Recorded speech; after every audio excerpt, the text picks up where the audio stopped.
నమస్కారం, welcome to 108 news Telugu. నా పేరు గౌరీ. ముందుగా బులెటిన్ లో హెడ్లైన్స్. సామాజిక మాధ్యమాల్లో మహిళలను వేధిస్తే 5 ఏళ్ల వరకు జైలు.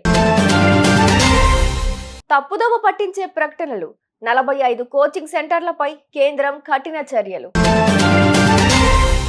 ఏపీలో రేవ్ పార్టీ కలకలం. కీలక నేతను సస్పెండ్ చేసిన జనసేన అధిష్టానం.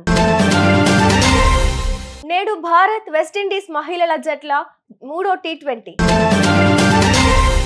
సామాజిక మాధ్యమాల్లో మహిళలను బెదిరించే వారికి భారతీయ న్యాయ సంహిత 2023 కింద 5 ఏళ్ల వరకు జైలు శిక్ష, జరిమానా విధించడానికి వీలుందని కేంద్ర ఎలక్ట్రానిక్స్, ఐటీ శాఖ సహాయ మంత్రి జితిన్ ప్రసాద్ తెలిపారు.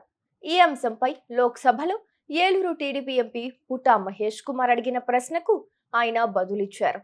మహిళలపై నేరాలకు పాల్పడే వారికి ఇన్ఫర్మేషన్ టెక్నాలజీ యాక్ట్ 2000 కింద అదనంగా శిక్ష విధించడానికి వీలుందని తెలిపారు. తప్పుదోవ పట్టించే ప్రకటనలు ఇచ్చిన కారణంగా వివిధ కోచింగ్ సెంటర్లకు 45 నోటీసులు జారీ చేసినట్లు కేంద్ర ప్రభుత్వం వెల్లడించింది.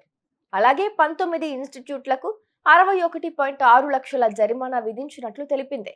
విద్యార్థులను తప్పుదోవ పట్టించే ప్రకటనలపై సెంట్రల్ కన్స్యూమర్ ప్రొటెక్షన్ అథారిటీ ఈ చర్యలను తీసుకున్నట్లు పేర్కొంది.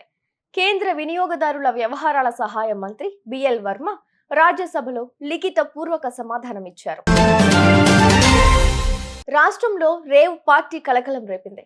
జనసేన పార్టీ నాయకుడిని పార్టీ అధిష్టానం సస్పెండ్ చేస్తుంది. ఈ నెల 15వ తేదీన ఏలూరు జిల్లా నిడమర్రు మండలం క్రొబిడి గ్రామ జనసేన పార్టీ అధ్యక్షుడు వాకమూడి ఇంద్రకుమార్ పుట్టినరోజు వేడుకలను ఘనంగా జరిపారు. ఈ వేడుకల్లో మద్యం ఏరులై పారడంతో పాటు అశ్లీల డాన్సులు కలకలం సృష్టించాయి. ఈ ఘటన సోషల్ మీడియాలో వైరల్ అవ్వడంతో ఇంద్రకుమార్ ను సస్పెండ్ చేశారు. భారత్ వెస్టిండీస్ మహిళల జట్ల మధ్య గురువారం నిర్ణయాత్మక 3వ టీ20 మ్యాచ్ జరగనుంది. రాత్రి 7 గంటలకు మ్యాచ్ ప్రారంభం కానుంది. 3వ మ్యాచ్ల సిరీస్ లో భాగంగా తొలి టీ20లో భారత్ విజయం సాధించగా, రెండో మ్యాచ్ లో వెస్టిండీస్ గెలిచి 1-1తో సమంగా ఉన్నాయి. గత మ్యాచ్ కు అందుబాటులో లేకపోయినా భారత్ రెగ్యులర్ కెప్టెన్ హర్మన్ ప్రీత్ కౌర్ ఈ మ్యాచ్ లో బరిలోకి దిగడం కూడా సందేహమే. చూసారుగా, ఇవి ఇవాల్టి బులెటిన్ అప్డేట్స్. మరో బులెటిన్ తో మళ్ళీ మీ ముందుకు వస్తాను. అంతవరకు keep watching 108 news Telugu. Please subscribe to 108 TV. Subscribe to 108 TV. Please subscribe to 108 TV channel. Please subscribe to 108 channel. Please subscribe to 108 channel. 108 TV ki!